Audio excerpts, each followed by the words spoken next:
لکړې قوم ګربز بیا په هغې کې لاندې زیري شاخ بادغیزي سره زما تعلق دی. زموږ په خاوره باندې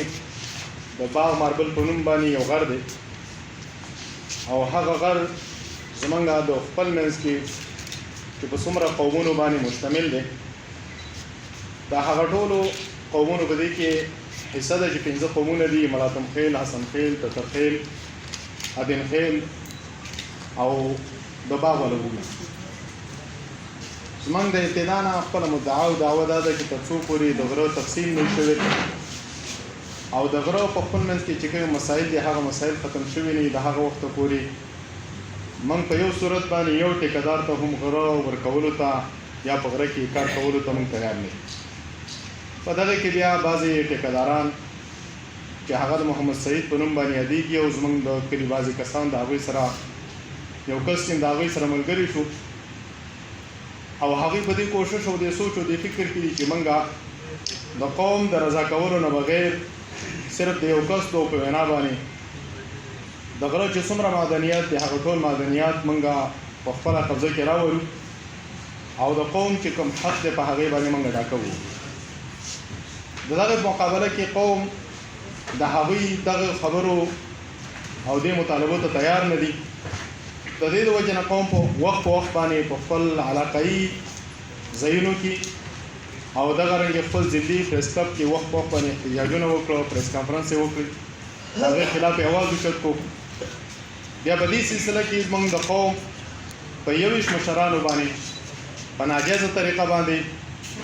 د 56 من اکټ لاندې یو اف آی آر وشو او هغه اف آی آر مکمل 2 کاله مسلسل وچلېدو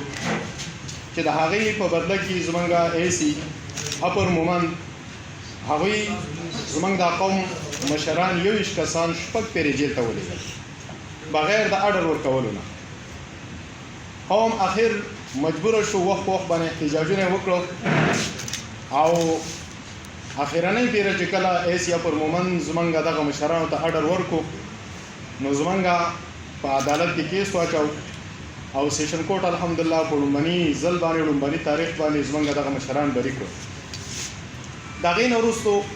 چې کله مشران رالل نو ای سی اپر مومند بیا هم هغه د یک طرفه طریقې کار یې وکړو او د یو ټیکهدار په حیث باندې بیا هم هغوی لګې دي او د قوم د بعضې مشرانو خلاف هغوی مراسلې کوي. موږ د پریس کانفرنس مقصد هغه دا دی چې دلته کوم ای سی اپر مومند عثمان حمزه او دغه رنګې د هغه سره د یو بابو په شکل کې سیار هغه ناست دی دا د قوم دپاره د یو افسر په حیث باندې نه دي ناست. دلته کې دوی د یو ټیکهدار په حیث باندې ناست دي، د یو کس دوه کسو دپاره د یو مافیا دپاره هغوی هلته لابې کوي. تقریبا 3 کاله مسلسل د دې وشو. ناشنا خبره په دې ده چې هر افسر راځي یو نیم کال 2 کاله بعد هغوی تبادله کېږي. 3 کاله مسلسل د دوی په دغه ځای باندې ناسته. دا مې یو سوال پیدا کوي چې مسلسل په یو کرسۍ باندې یو کس 3 کاله ناسته خو زموږ د خیال مطابق دوی د بعضې خاص اغراضو دپاره راوستلی شوي دي، لیکن هغه اغراض چې کله د قوم خلاف دي او د قوم په هغې کې نقصان یې نه انشاءالله قوم به هېڅکله دغه اغراضو پوره کولو ته دوی پرېنږدي. چې دوی د افسرانو خلاف بیانبازي کوي نو دا حقیقت دی چې کوم زموږ افسران دي هغه زموږ لپاره قابل قدر دي، د عزت وړ دي، لیکن تر څو پورې چې هغوی د خپل دایره حدود کې دننه او د هغوی چې کومه ذمه داري دي په هغې کې دننه پاتې کېږي موږ به د هغوی قدر او عزت کوو. لیکن کله چې هغوی د یو ټیکهدار حیثیت اختیار کړي نو بیا دته موږ د ټیکهدار په نظر باندې ګورو. لہذا دوی ته زموږ دا پیغام دی چې خپله کرسۍ خپله عهده پرېږدوه او که ټیکهدارۍ کې د غریځې راشه د ټیکهدار په حیث باندې موږ ته مخې ته راشه. دا دواړه موږ نشو برداشت کولی چې ته د یو طرف ته د یو افسر په حیث د کرسۍ باندې ناست یو بل طرف ته د یو ټیکهدار په حیث باندې د کار هم کې. لہذا که دا طریقې کار کېږي موږ قوم مجبور دی د خپل حق د دفاع دپاره د خپل حق د اخیستلو دپاره موږ به تنقید هم کوو. په دغه تنقید باندې بیا ستاسو اعتراض دی. دې نه علاوه څومره چې حکام بالا دي هغه ټولو ته زموږ دا درخواست دی، دا ریکویسټ دی چې دلته کوم افسر عثمان حمزه د ایسی اپر مومنت په شکل کې دلته ناست دی. دا په قوم کې د انتشار د پیدا کولو لپاره ناست دی. قوم کې یک طرفه فیصلې کولو لپاره ناست دی. په مدنیاتو کې د خپل اثر رسوخ پیدا کولو لپاره ناست دی. لہذا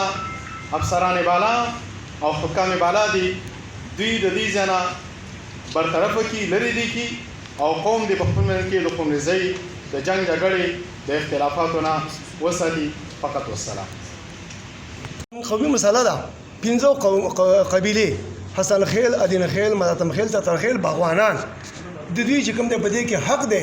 نو موږ دا وطن کې دا رول دی چې هغه کوم حاصلات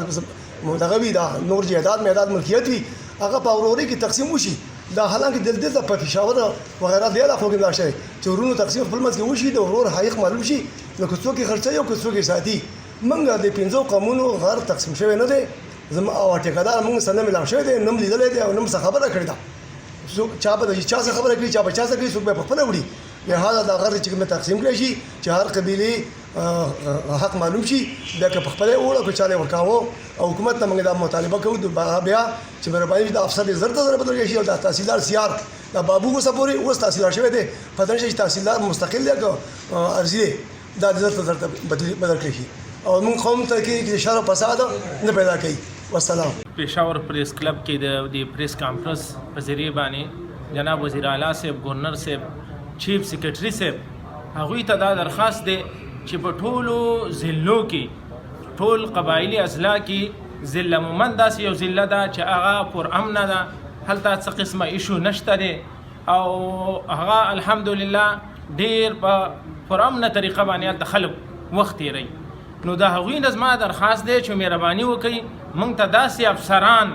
مه رالیږئ چې زموږ هغه پرامنه فضا خرابوي. هغه د قومونو په منځ کې هلته یو تعلقات خلک جنګوي، د هغوی د خپل مفاد دپاره قومونه د یو بل مقابل ودرئ او هلته چې کومه پرامنه فضا ده هغه ختموي. او زموږ د وزیر اعلی صاحب، چیف سیکرټري صاحب د هغوی نه دا درخواست دی که چېرې داسې افسران تاسو موږ ته رالیږئ او داسې افسرانو خلاف تاسو کاروایي نه کوئ نو موږ به د مومن او باجوړ چې کومه شهرا ده، مین شهرا ده، هغه به بلاکو او که په دغه بلاکېدو باندې بیا هم ونه شوله د هغې نه بعد به موږ راځو دلته د اسمبلۍ مخې ته به درنه ورکوو. 15 چې کوم قومونه دي هغه ټول قومونه به راسئ، د هغوی چې څومره خلک دی مشران دي هغه ټول به راسرئ او دلته به د دې اسمبلۍ مخې ته ولاړي او هغې پورې به نه ځو تر څو پورې چې دا افسران چې هغه زموږ پرامن فضا خرابوي او زموږ په دې بدامني جوړوي په دې ضلع کې څو پورې چې هغه لرې کړي نه وي نو د هغې پورې به موږ ناست دي. او دغه رنګې د هغې نه بعد زموږ مخکې لایعمل هم دا دی چې موږ به په اسلام آباد پریس کلب کې هلته به هم چې دی او یو پریس کانفرنس کوو د داسې افسرانو خلاف چې هغه د ضلع مومن یو پرامن فضا هغه خرابوي او هغه په داسې وخت کې چې زموږ په خیبر پښتونخوا کې په دې ټول ملک کې بدامني روانه ده او په داسې یو ضلع چې هغه پرامن طور باندې هلته خلک وخت تېروي، هلته یو پرامن کاروبار روان دی د ماربلو، هلته کارخانې دي او هغه داسې خلکو د وجې نه خرابېږي نو بیا به موږ په مخکې قدم اوچتولو باندې د حکومت مجبوره کړي.